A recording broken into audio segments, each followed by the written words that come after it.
Eitt sem sagði við mig varandi forstaframboð þitt að hann hafði nú bara áhyggjur af því að þú var eiginlega overqualified til þess að vera forseti á Bessastöðum og ættir að vera miklu frekar orkumálastjóri til þess að gæta hagsmuni okkar þar og það væri betra fyrir þjóðina að hafa hæfileika þína þar.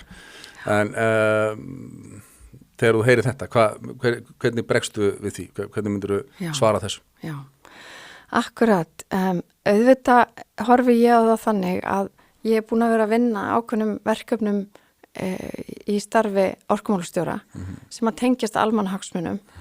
Orkumálastjóri hefur ekki tækifæri til að breyta lögum en ég hef kannski talað öðruvísi málaflokkin heldur en kannski forriðina mínir í starfi og ég mun nýta rödd mína á sama hátt í víðara samhengi og nýta hana líka í samhengi við menningu, menntun og önnur svið samfélagsins til þess að magna upp okkar tækifæri ekki bara á Íslandi heldur líka að heiman. Þannig að ég horfi kannski á að fólk finnst með því að ég hafi staðið mig vel í starfi orkumálastjóra að þá vona ég að það sé gott veganesti inn í að geta þjóna þjóðinni í öðru hlutverki.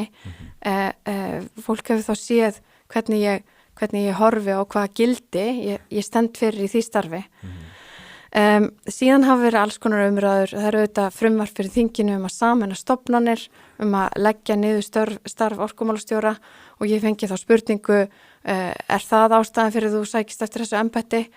Og svar mitt þar er það að sko sækjast eftir því að takast á við það þýðingamikið hlutverk fyrir þjóðina eins og að sinna hlutverki forseta Íslands eru auðvitað allt önnur ákvörðun heldur en einhverjar hrókeringar stjórnmálamanna í lagabreitingum. Þannig að ég er að bjóða fram krafta mína að því að mér langar einlæglega til að takast á við nútíð og framtíð Íslands í samvinnu við fólk allt land og ég held að við eigum svo mikið inni og ef að við látum okkur málin varða að þá verði framtíðin sannarlega okkar. Sko mín sýn á forsetaembætti er að þetta er ekki flokkspólitískt embætti. Mér finnst vera mjög mikilvægt að við séum að horfa á ákveðin samhljóm og ég held við þurfum á því að halda núna þegar við erum líka að sjá meiri polariseringu á Íslandi, ákveðin kannski meiri gjáum við þurfum á milli höfuðborgarsvæðis og landsbyggðar og milli ólíkra samfélagshópa og svo framvegis.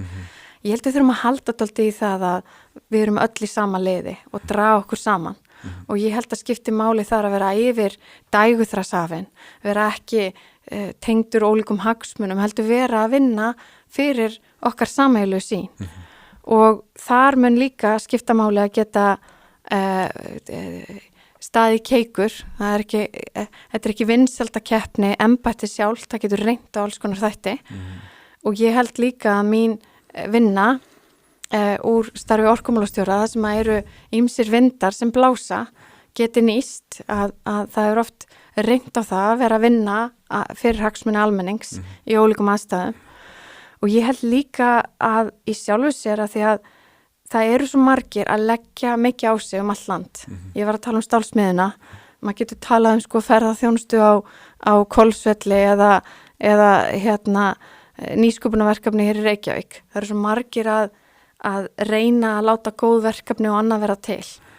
Og ég hef ákveðin skilning á því að hlutinni gerist ekki sjálfu sér eftir að hafa verið að vinna í ólíkum verkefnum og ég held að sá skilningur sé líka verðmætur þegar kemur að því að magna upp tækifærin að þekkja hvernig hlutirnir verða til í praktík og hversu mikilvægt það er að geta skapað tengingar og tækifæri. Það getur verið ómyndalegt.